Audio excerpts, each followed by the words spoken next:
Hello, my name is Mark Gibson, and you're listening to the podcast version of the Teagasc Signpost Series, a weekly webinar that promotes and examines sustainability in Irish farming. Hello and good morning. You're very welcome to today's Signpost webinar. We hope you're keeping safe and well wherever you're joining us from today. Today we're heading to the heart of the Glens of Antrim, to Glenwherry Farm in Northern Ireland, where practical farming and environmental ambition are being brought together on the ground. And Glenwherry is part of the College of Agriculture, Food and Rural Enterprise, which supports farmers in the wider agri-food sector through education, research, demonstration and innovation. And to tell us about their journey, we're delighted to be joined by Nicola Warden, who is Senior Biodiversity Technologist with CAFRE, who is directly involved in the work at Glenwherry. Good morning, Nicola. You're very welcome to today's webinar. Morning. Thank you, Mark. So, Nicola, you're based in probably one of the more remote parts of the north. Could you tell us a little bit about the work that you're doing there and maybe just your own background before we start into the presentation? Yes, so I work for CAFRE, so we have a number of different farms. We have lowland beef and sheep and a dairy unit down outside Antrim, and then we have the hill farm up in the Antrim Hills. So getting slightly more remote as we go up into the hill farm. I suppose my role then as a technologist, so my background is agriculture, and I'm now in biodiversity.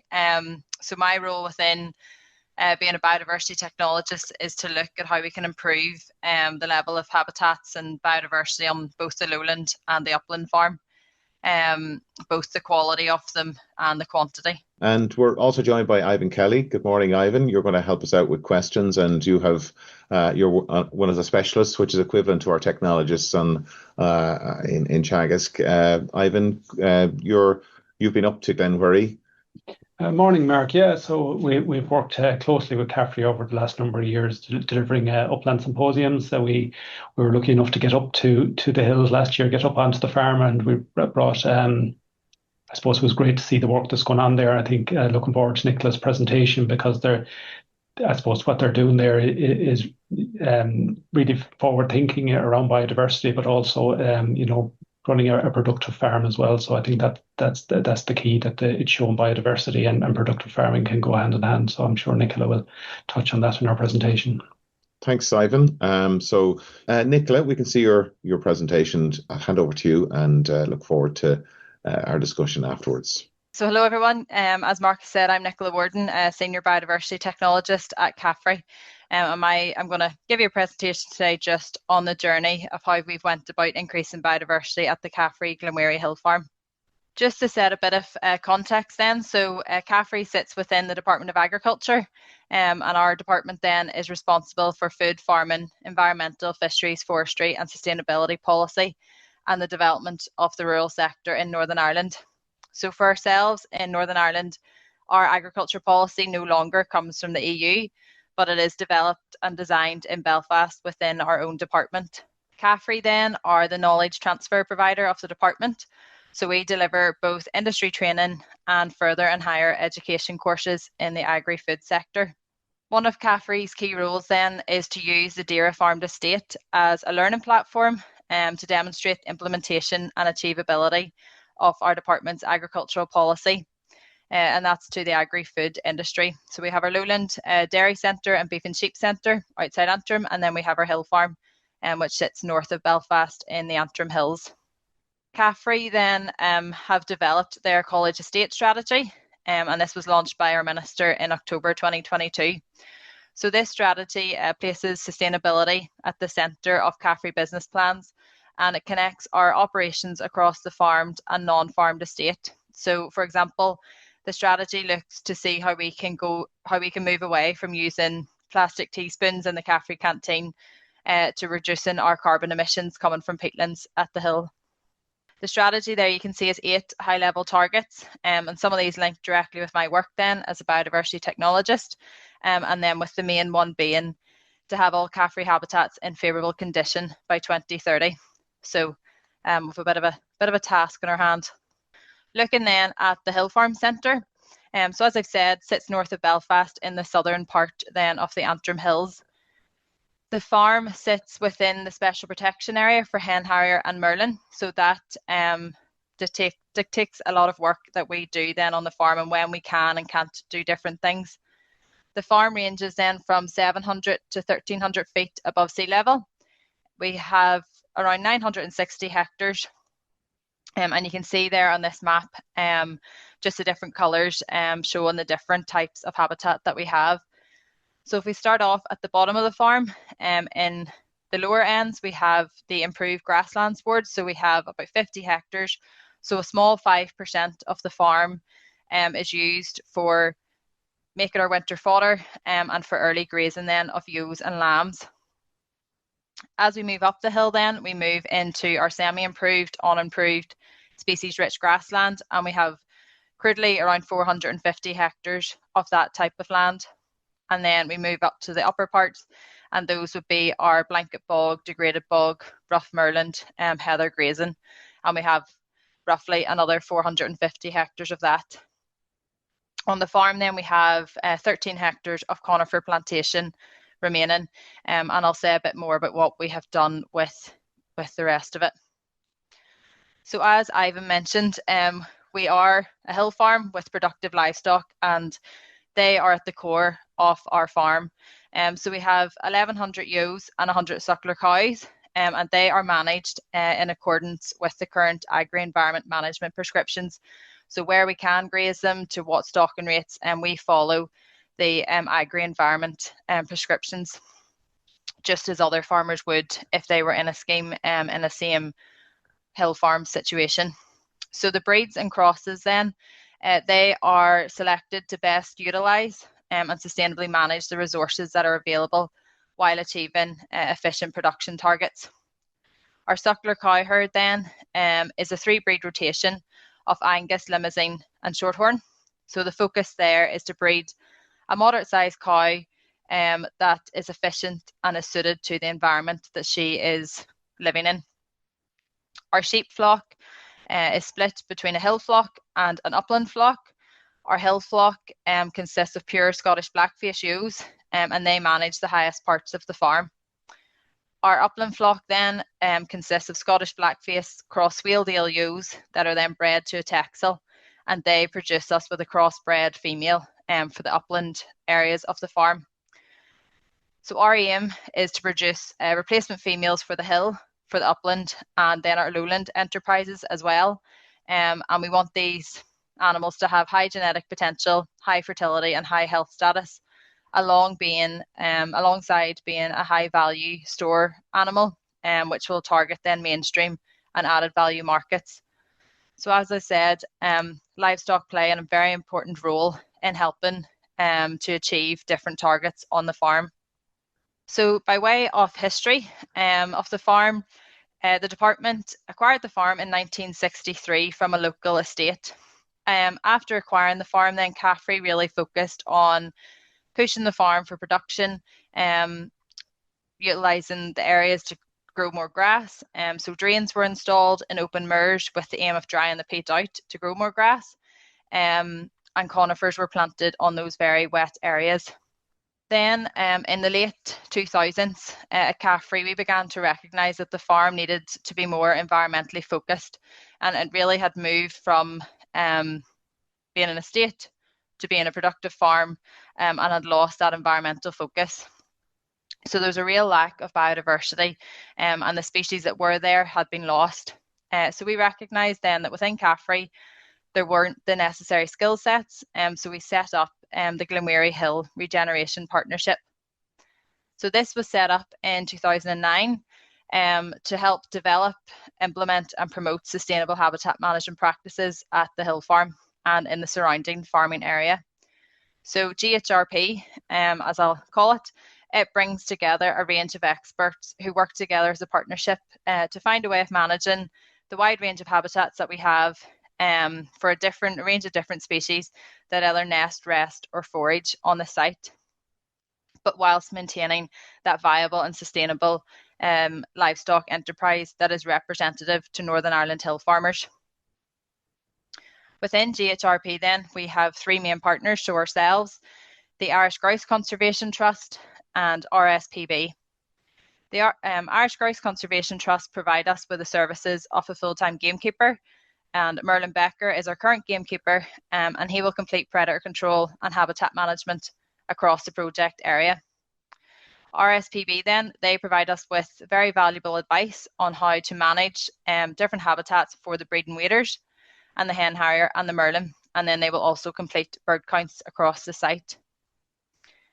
The GHRP board then brings in additional technical expertise and support from our Northern Ireland Environment Agency, AFB, our Countryside Management Unit within DAERA, and then Queen's University Belfast. So the group meet around 3 times per year and discuss the project. We then have additional subgroups in our breeding wader subgroup and our habitat subgroup and a peatland subgroup, just to really focus in on those specific areas of the projects that are happening on the farm. To look then at the biodiversity that we do have and what species are flying or running about, we have a lot of Irish hare, and we have a very high density of Irish hare on the farm. This table shows some of the earliest available information that was done in counts to our most recent counts. So you can see there the hares, they're sitting around 816 individual hares, so just over 54 hares per kilometre square. So I always say if people come to the hill, you're pretty unlucky if you don't see a hare about the farm. Our red grouse, unfortunately 2025 was a bad year for grouse, just with the weather and that, and it was very tough for them. So it wasn't just too good a year in 2025, but our numbers have increased from 2009. I mentioned then at the start, the farm sits within the special protection area for hen harrier and merlin, so 2 raptor birds. They don't nest on our side of the fence, but they nest very close to the hill farm, and they most definitely use the hill farm for foraging. Their main food source is skylark and meadow pipit. So I have those listed on the table, and you can see there that the numbers of those birds have increased. So that's why I suppose the hen harrier and merlin then are foraging within our farm. So we're providing different habitats for some of the different animals. Looking then at our breeding wader birds, so should have said all these birds are ground nesting. So they all make their nest on the ground, so it makes them very vulnerable to being predated upon. Our snipe, we had no pairs back in 2008, and then you can see it increased and it hit a peak of 37 in 2021. Unfortunately, the numbers did drop. That was seen in the wider area, just with a number of different factors, but it's on the rise there again. Looking then at lapwing, these came back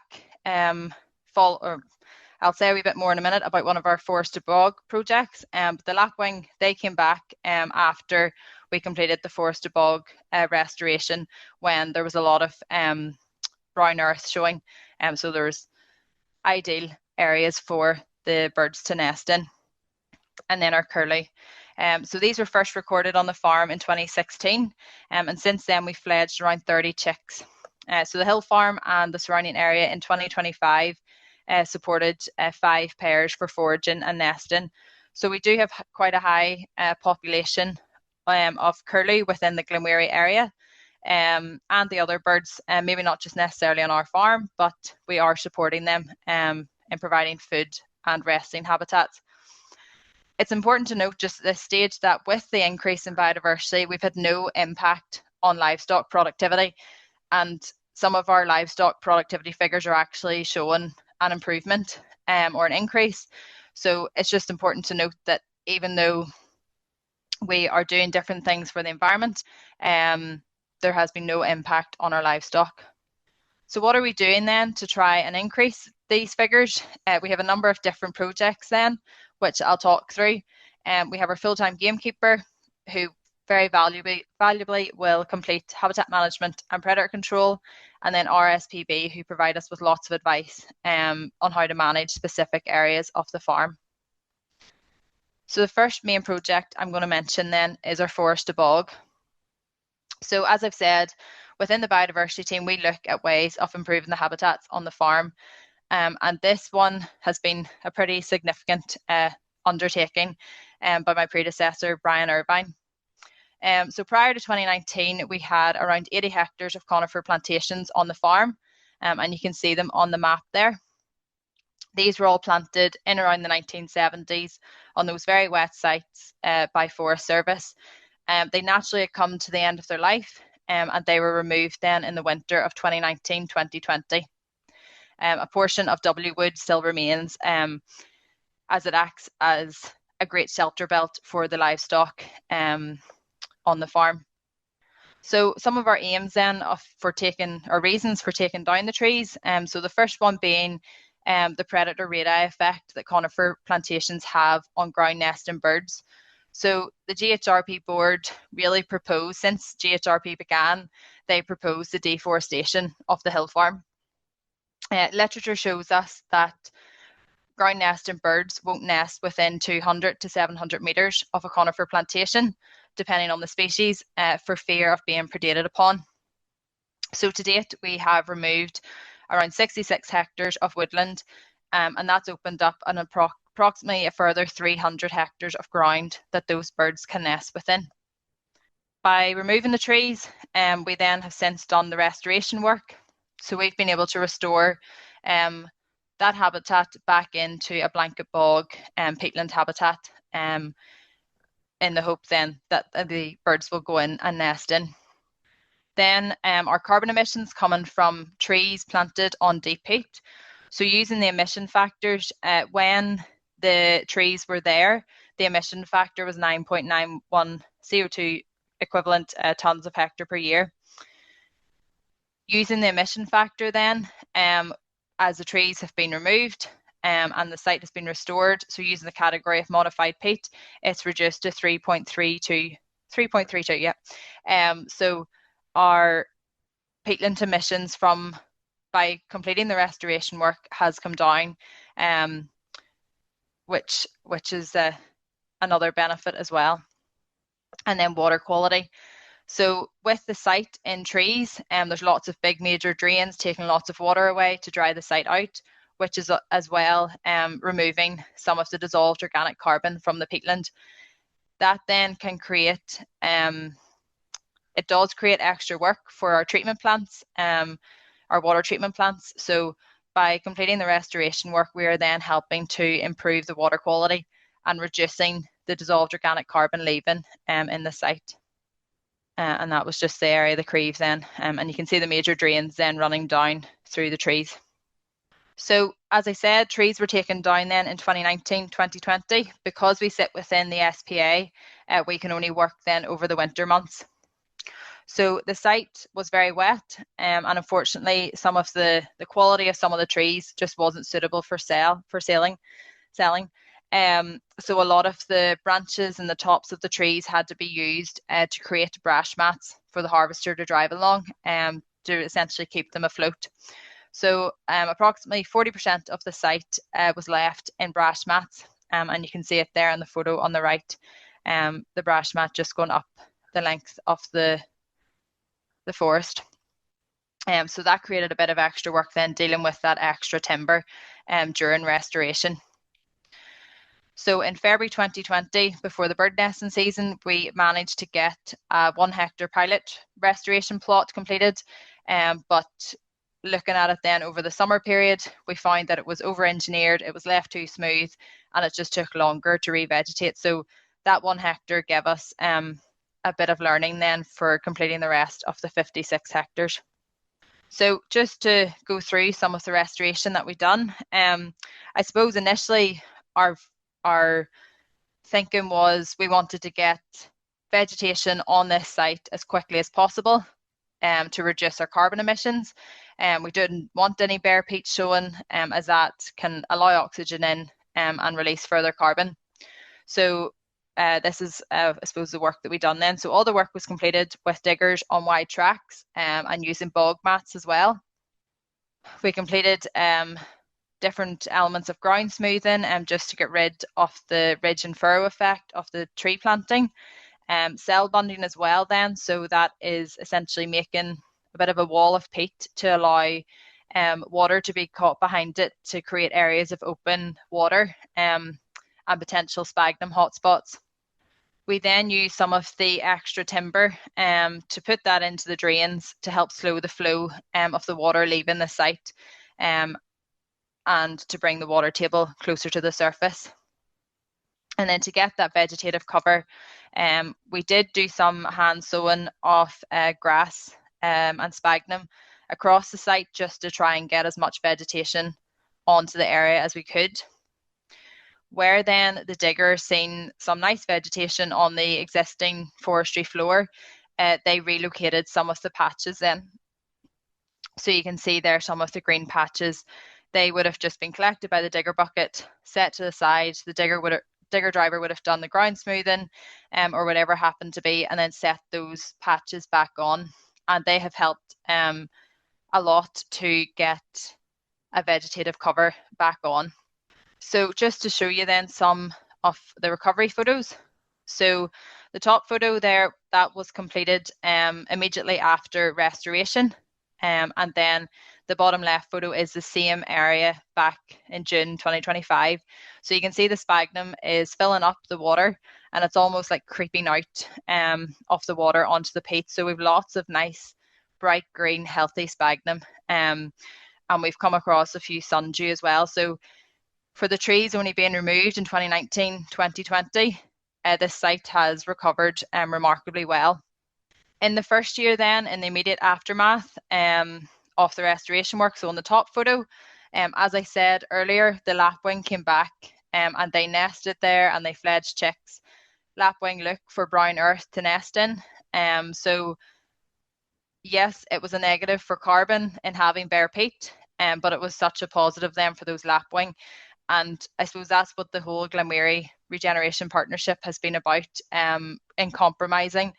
What's good for one might have an impact on another element of the project, but it just goes to show that the brown earth did attract the lapwing. And also then our curlew. So twice in the last 3 years, a curlew pair has nested within less than 100 metres of the old forestry site. So you can see there in the map, the red mark is the nest site, and that's just how close it was then to where the conifer trees would have been. So just goes to show, we take the trees away, we open up the habitat, we get those red listed species back into the habitat, and they most definitely would not have nested there if the trees still would have been there. And since the site has been restored, we've had grey-lag geese up there, the Irish hare, you'd see them running about, and the grouse as well. And then those are just a few more photos just to show the sphagnum and the vegetation recovery. So there's no brown earth remaining in some of the sites for the likes of lapwing to go to. And then this here picture on the right, that was a major drain running along the edge of the forest. So it is filled in quite well. However, with peatland or forest to bog projects, we have a big challenge in saplings coming back. So we have a lot of sapling regrowth, both on, this is a old fire break, and then this would have been within the forestry block. So we have a lot of work to do to keep ahead of the trees. If we were to do nothing, it would just become a forest again. So we want to work to remove the trees to make sure they don't dry the site back out again and take it back to a forest. So that's going to be an annual project to keep going with. Looking then at another project on an open moorland. So this is our water table project. And on this site, we demonstrated then how to bring the water table closer to the surface in an open moorland where drains were put in then about 30 years ago. So the drains went in every 10 to 15 metres with the aim of increasing grass production for livestock and to dry the peat out. So in winter of 2020-21, we completed around 12 hectares of a demonstration site known as a front point. So one of our main reasons for doing this was the habitat restoration. So in order for us to be able to head in the direction of returning the land to favourable condition, we can correct the underlying hydrology or bring the water table closer to the surface. So ensuring that the underlying peat is in good condition, and that should then help us to get the correct vegetation on top of the surface. And then also to reduce the carbon emissions coming from that dried out peat. So the emission factor then for drained peat is 3.4 tonnes. If we can bring the water table then to within 10 centimetres, research shows that there can be a 3 tonne reduction then. So that will also help our carbon emissions. It's important to note though that we don't want to completely soak the site. We want to be able to travel across it still, be able to graze it with livestock, and we need to be able to graze it with livestock to help keep the grasses down, to allow light into the base, to increase the sphagnum and other species. So in year one, depending on the shape, the size, the width, the depth of the drain, we either went in with peat dam, so that is a peat dam there going down along the drain. And then for narrower and deeper drains, we use plastic piling just to slow the flow. So over the first summer, we realised that we put them in, peat dams in every 10 metres, and we realised that was too far apart, and the water table was dropping over the drier months. So in the following winter then, we went back in with further interventions. So we put in wave dams and zip ring. So just different techniques of using peat to slow the flow and divert the water out into the bog beside it. All of this then has been recorded on the GPS. So in total, we completed around 12 hectares, 720 interventions on 6.8 kilometres of drains. And that then has helped to provide a drinking source for birds, also creates insect habitats to feed the birds. And this area up here then is favoured by the grouse, the curlew, that's where they were, and then also the meadow pipit and skylark. This picture then are just showing you the same drain, and you can see then where the water table, it's been brought closer to the surface through putting the plastic piling in. Looking then at some of the projects where we're using our livestock to help manage different areas. So we have an area of the farm called the breeding wader site.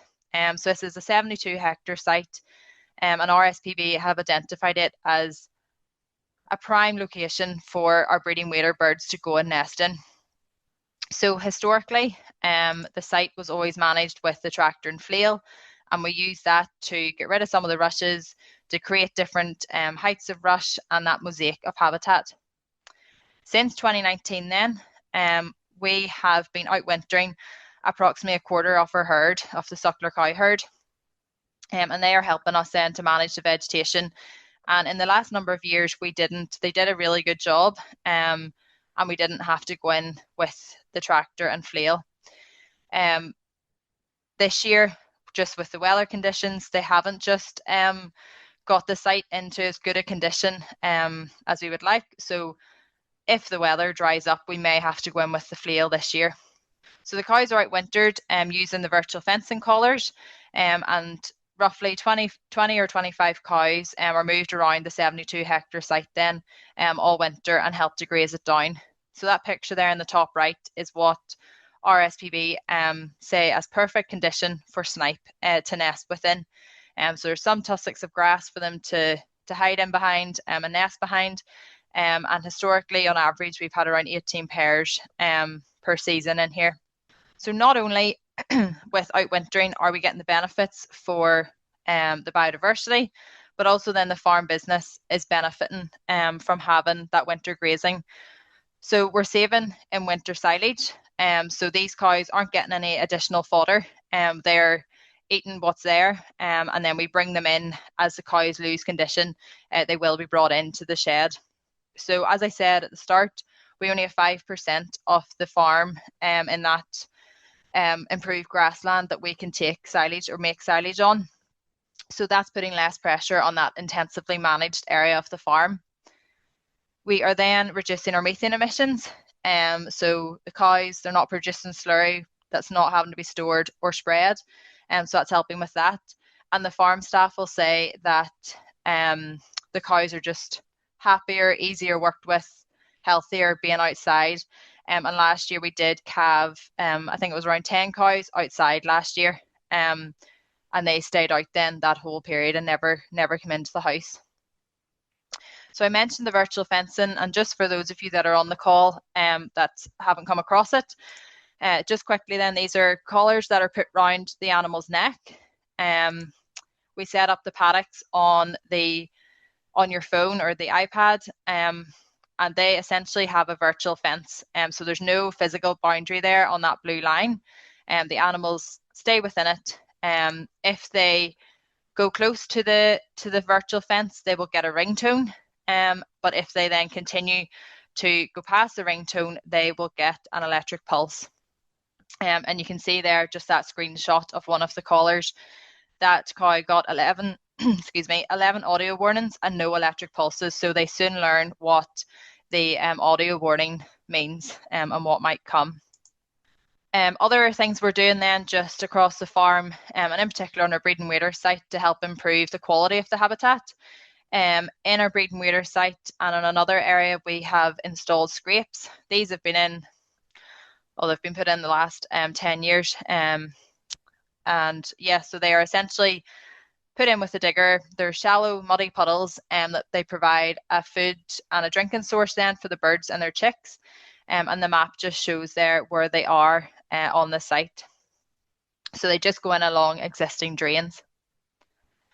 Also, though, with having the cows out, we don't mind the slightest bits of poaching. Cow footprints can create little pockets for water and insects then as well. So I mentioned then about our gamekeeper doing some habitat management. So just to touch on that. So the Irish Grouse Conservation Trust provide us with the gamekeeper, and he will complete habitat management. So Merlin Becker completes the habitat management then for us. So I suppose the reasons for doing this then, main one being we get that nutritious food source for grouse, hares and the livestock. Merlin will explain that a young shoot of heather is like a steak dinner for a grouse. So if we can have areas of that young heather, that will hopefully help our grouse population. Habitat management then also helps with wildfire mitigation.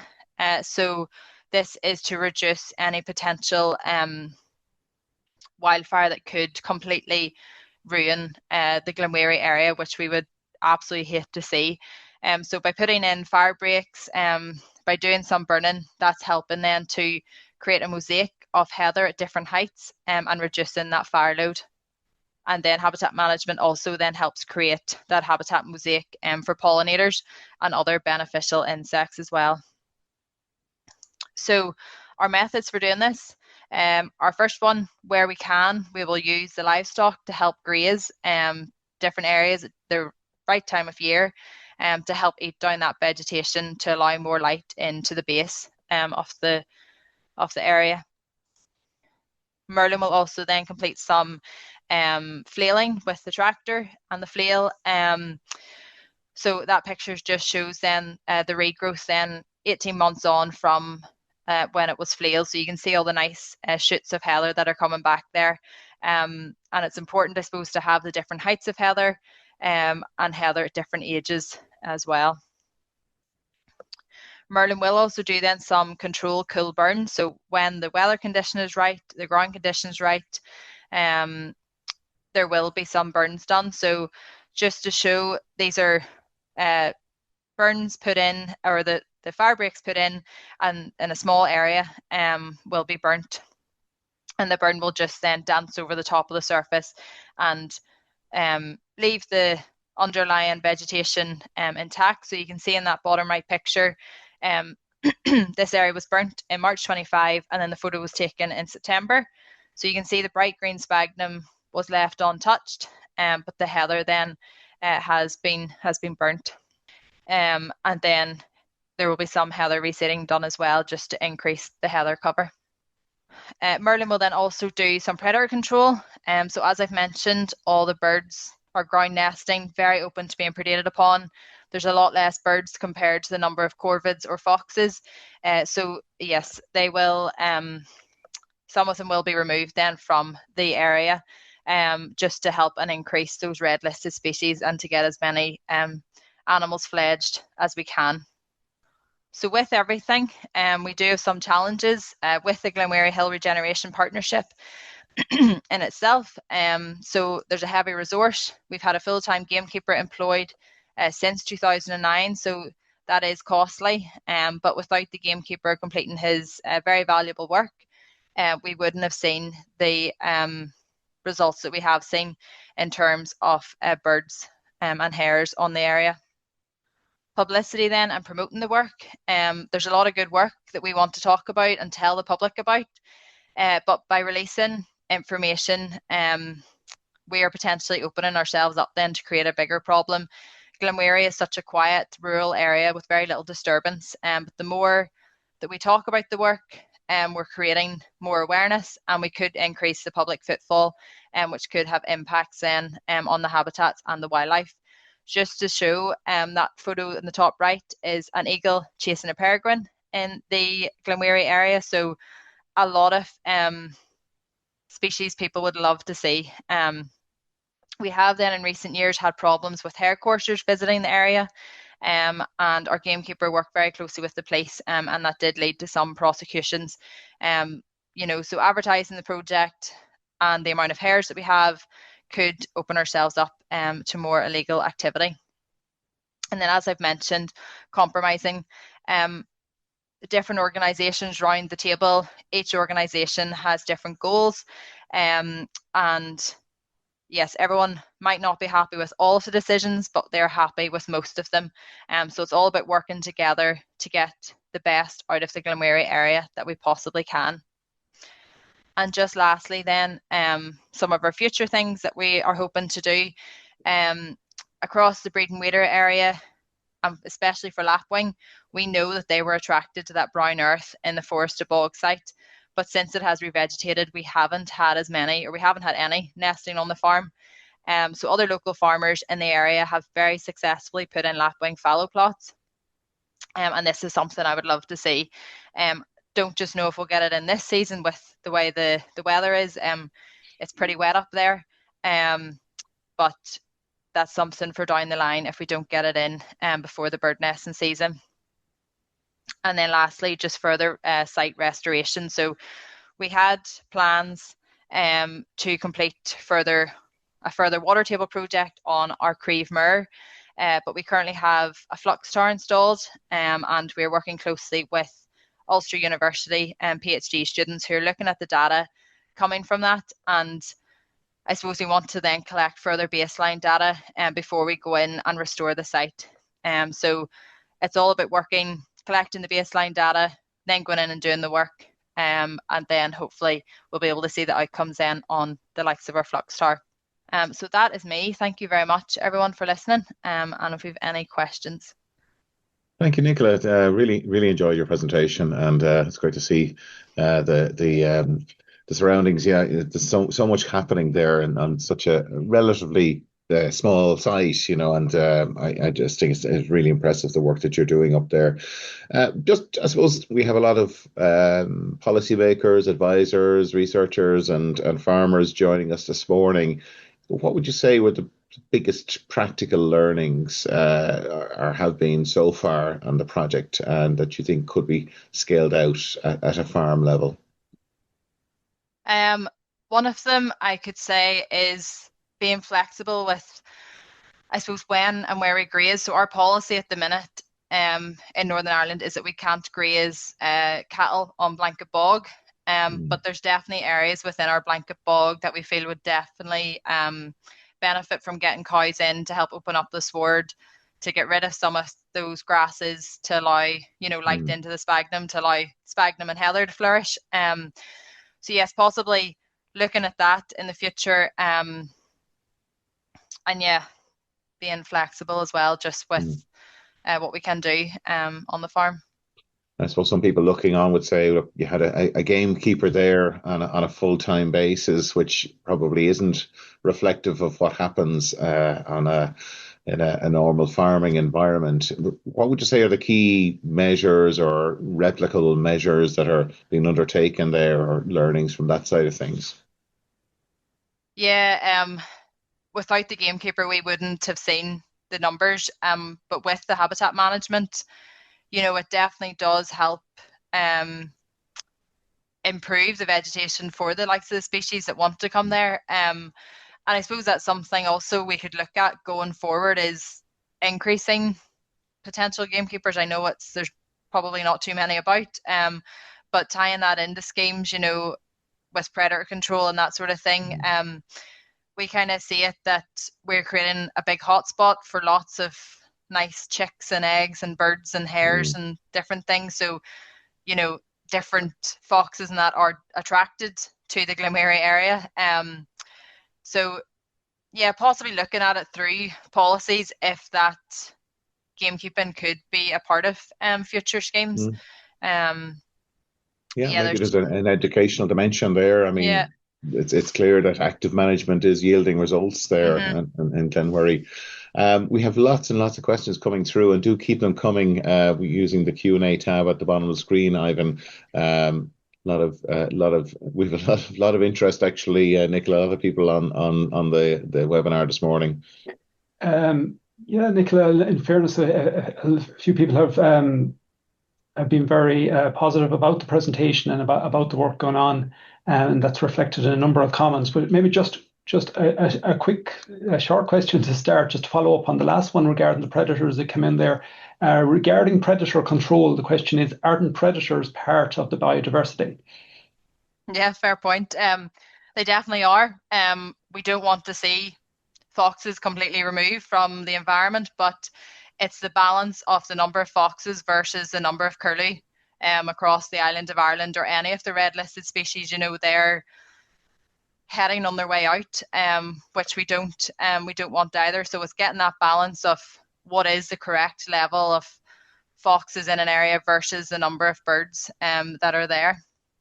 Yeah, I think that's a fair point. It's the diversity you want. Yeah. You want whether that's species or the flora, the fauna, and the habitats themselves. Another interesting question here: have there been additional benefits to the agricultural enterprises from the interventions? So the interventions were designed with the objective of promoting biodiversity. But for example, it gives a few examples. Like, has there been any work done on measuring stuff like lamb mortality due to shelter provision from hedgerows, or reduced runoff, or helping around flooding, nutrient loss, and so on? Has that side been looked at or measured? So in other words, the good work that's been done for biodiversity could have co-benefits. Has that been looked at? Yeah, so in the Glenwherry area, in terms of hedges, we have a lot of stone walls. So not as many hedges. Just traditionally with the area, stone walls are the boundary. So they definitely are maintained, for helping with shelter and that.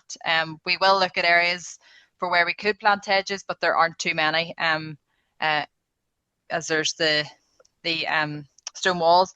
In terms of runoff and those sorts of things, I would say, the green areas are managed intensively, but they're not the same intensity as a lowland farm, so there wouldn't be the same runoff impact. There's one main river runs down along the bottom of some of our fields, and that there would be slurry applied, and we have the riparian buffers and stuff in place there, so that would capture any potential runoff. Flooding, haven't really seen any impact on, I suppose, our lower end of the farm in terms of flooding. Even in the short term, we'll say, during the time of the restoration work, was there obviously over once that restoration had happened, but in the short term, I suppose no risk.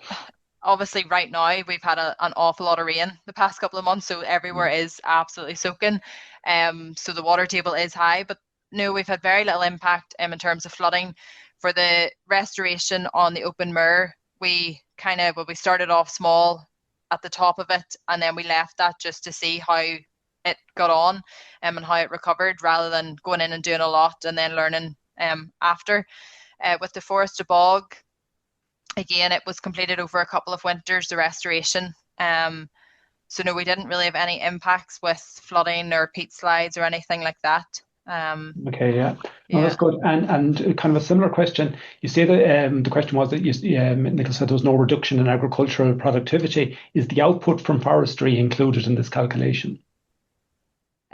No, it wouldn't be, but unfortunately, so whenever our trees went in, and then the neighbours' trees went in, the neighbours got fertilized, ours didn't. So the production from our timber actually wasn't great. And we had to leave a lot on site, and a lot of it just wasn't. They didn't want it essentially. It wasn't suitable for the processors.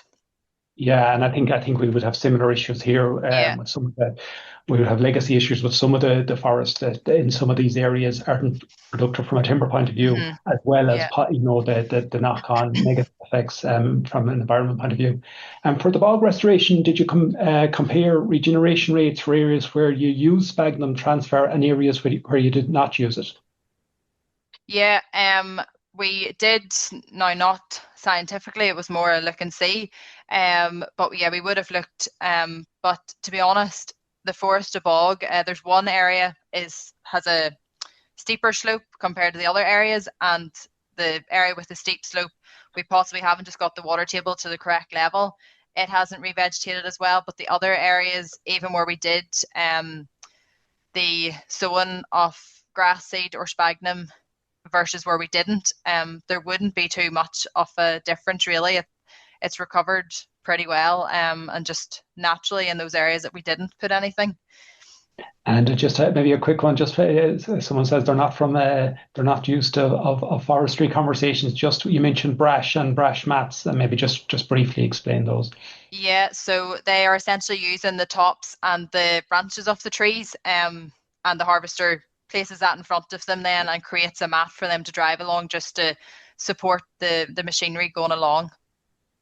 Excellent. A lot of questions coming in around the forestry side of things, and just I suppose question around the capacity and the conditions considered to put in native woodlands to boost biodiversity and habitat diversity. Is that something that you have considered?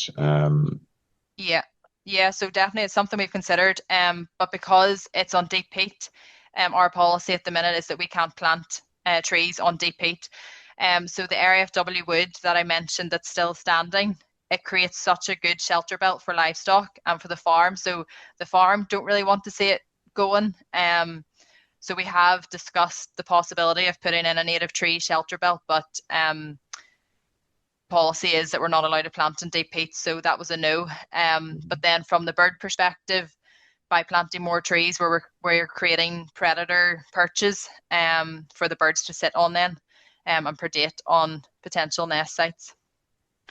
Just to give you a break for a second there, Nicola, there's a question here, Ivan, that I think might be directed towards you. It says, do we need a similar research station in the south, or can we piggyback on the work that's being done in Glenwherry? This is just an interesting comment coming in. What's your view on that, Ivan? And I suppose, Mark, for the last number of years, we have worked closely with CAFRE. There's obviously great work going on. And I think, some of the projects and tasks within that overall farm, they are transferable, and further work can be done here on many of the tasks, whether you take what they're doing there around breeding waders and work with cattle to even looking at the forestry question. But, and there is some with the likes of the Wild Atlantic Nature project, for example, are doing some similar work to that out in the West Coast. So there are many projects going on. And look, there's always scope, I think, and to do more, and hopefully in the years ahead we will do more in this area. Excellent, thanks, Ivan. Yeah, it's and just to reiterate that we are really delighted with that collaboration with CAFRE, and I think it's working really well, particularly around the conference side of things as well. There's a great collaboration there between Teagasc and CAFRE. So we hope that will live on for many years to come. Question there around the involvement of voluntary groups in the farmland management, conifer removal, and could you talk to us a little bit more about that? Is there involvement there at all from voluntary partners? Yeah, so we're quite fortunate in that we sit within the Department of Agriculture, so there's a lot of employees and people wanting groups, different branches wanting to get staff day out. So everyone's more than welcome to come for a day and do some sapling removal if they wish. But yes, we could look at voluntary groups. It's also, we have to consider people's safety as well. We can only work within the winter whenever it's the wettest, and you're on deep peat, blanket bog with wet areas and different trip hazards and everything. So we just have to be careful around that. But yes, it's something that we need to look at. You're giving me ideas for our staff Christmas party for next Oh, year. absolutely, no problem. You can go home with as many Christmas trees as you would like. Very good. A few questions there. Maybe we'll just really quickly, but a lot of them in relation, as Mark said, on the forestry side, but just on the funding for the likes of the work that's going on there, say, for example, sapling removal and future maintenance in that area.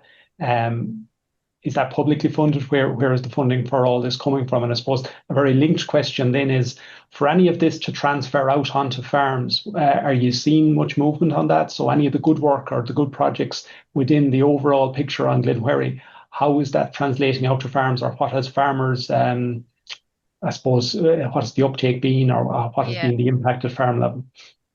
Yeah, so I suppose initially in the Forest to Bog, Forest Service, they removed the trees and then handed it over to us once the trees were dealt with. That initial then restoration work came out of CAFRE budget, as a way of a demonstration that we can demonstrate to policy stakeholders, and I suppose we have the budget then to do that within the department to demonstrate different projects. Going forward, there is a lot of money within the environmental NGOs available for doing peatland restoration. I don't just know if there's been many forest to bog projects, because it is such a big undertaking and cost. The likes of the work, would say, with the cattle and the breeding waders, or the likes of the grazing, we'll say, of let's go the moorland and so on. Have you seen any of that translating to farms? Or are you getting much interest from the farming public in it once they visit the farm? Yes, so there would have been an element of that within our previous agri-environment schemes for grazing and managing a breeding wader site. The likes of our collars, our policy colleagues are in a bit of a transition phase now, moving into our future scheme of farming with nature. So I hope it's something that they will consider, because we have been able to use it so successfully on the farm, and it could be an option then for them to look at. Brilliant. A question here on pollinators that often comes in. You know that pollinators are a good proxy for biodiversity in general, but have you looked at the likes of bees, moths, and other pollinators, and how the project would have helped on their numbers? We haven't done any counts as such, just because the area is so vast, but we are in the process of developing a new, there's a research proposal in at the minute from AFBI, and part of that will be doing pollinator counts, insect counts, and that sort of thing across the different areas. Okay. Have there been any issues with heather beetle, and will drain blocking or re-wetting lead to more favourable conditions for the heather beetle? Yes, so we have had issues with heather beetle. They were there whenever the previous gamekeeper was there, possibly was that 2019, 2020. So that would have been, the heather beetle were there before we done any of the restoration work. And they are back this year, unfortunately, on the areas where we have done the drain blocking and that. So it'd be interesting actually to have a look at that and see if that does have any impact in increasing the heather beetle. And what about the grey crow and mink, or the non-native mink? Is that part of the control, or is there work going on in that? Yeah, that'll be part of the control. Yeah, no, that's fine. Looked at. And the burning management. A few questions regarding the burning. Like, is it conducted in all the moorland habitats, or just focused on the dry heaths? And then that type of burning as well. The control and the level of it. How regarding how hot the site gets and so on. Yeah, so Merlin's very experienced in that, and it'll only be done where it's needed done, in the right weather conditions. If the wind gets too high or if it's too hot in temperature, it won't be done. So yeah, I suppose it's done where it's needed. It'll be done really on the areas with the taller heather, with the aim of reducing the height of the heather to allow that younger, fresher heather to grow. And yeah, did I answer the second part of that? Yeah, just the location. Is it done on all the areas, or is it on particular types of habitat where you've had it? Yeah, it'll be mainly focused on those areas with the taller heather. Yeah. Taller heather areas. Yeah. And just on the young saplings, I think two questions, different questions come in. And the methods for sapling removal, are there other criteria such as cutting height to follow to reduce growth or regrowth? Yeah, so for cutting them, if they're below 30 centimeters in height, you can hand pull them. If they're above 30 centimeters, then you have to cut them, but it's very important to cut them below the bottom branch. If they stay above, or if you cut above the bottom branch, they'll continue to grow. This year, hopefully now, if the weather conditions allow us and growing conditions, we have employed a contractor to come in and do some flailing off the fire breaks, just to try and, because some of those trees, will be starting to produce seed. So we want to really avoid that where we can. Okay, excellent. And kind of similar to pollinators, is there monitoring of invertebrates being conducted? Yeah, so we were chatting about this yesterday. We have previously done it on our breeding wader site and lime, different areas, to see if the lime would increase the number of pollinators, or number of invertebrates, sorry. So we are looking to do that again then this year. Perfect. Okay, we're just coming up on time. If there's one more burning one. Maybe just on the collaboration and the Glenwherry Regeneration Partnership, just maybe really quickly, Nicola, how did that come about, and is there scope there is there learnings there for collaboration and projects, when different groups come together? Yeah. So yeah, it came about because essentially there was a lack of biodiversity at a time on the hill farm, and CAFRE realised that we didn't have all the expertise in-house, so we brought in those environmental NGOs to guide us and help us and provide us with the information. A lot of learning from it. All the organisations are there for their own organisational goals. So yeah, there is a lot to learn from it and going forward, but importantly, compromising, I suppose, would be the main sort of thing. And that has allowed it to work. It's good lesson in life, not just in Glenwherry. Yeah. Thank you so much for your presentation, and the slides were just really brought us up to Glenwherry there this morning. So really appreciate that, Ivan. Thanks for the questions and arranging today's session as well. So there's a lot of work that goes on behind the scenes in arranging each week the speakers, and we do hope you're enjoying the speakers that we get each week. And indeed, if you have ideas on talks that you'd like to hear, or if you have suggestions, we'd love to hear from you. Do contact us through connected@teagasc.ie. Next week, we'll be joined by Roisin McManus and Francis Bly from Teagasc, where we'll be talking all about slurry, and in particular the consequences of not getting it right in terms of spreading. So do join us for that. I also want to bring to your attention the environmental awards that Teagasc are running. The closing date for the awards is the 27th of February, and the idea is to promote environmentally sustainable farming. So if you know a farmer, or if you are a farmer that is getting things right, we do want to hear from you, and the application process is available on the Teagasc website. So do take a look at that. So until next week, thanks for joining us, and thanks again to Nicola and Ivan, and we do look forward to seeing you next week. You've been listening to the podcast version of the Teagasc Signpost Series, the weekly webinar that promotes and examines sustainability in Irish farming. Don't forget to join us live every Friday morning for our latest webinar. For more, visit teagasc.ie. And you can also rate, review, and subscribe to the Signpost Series on Apple Podcasts, Spotify, or wherever you get your podcasts from. I'm Mark Gibson, and thanks for listening.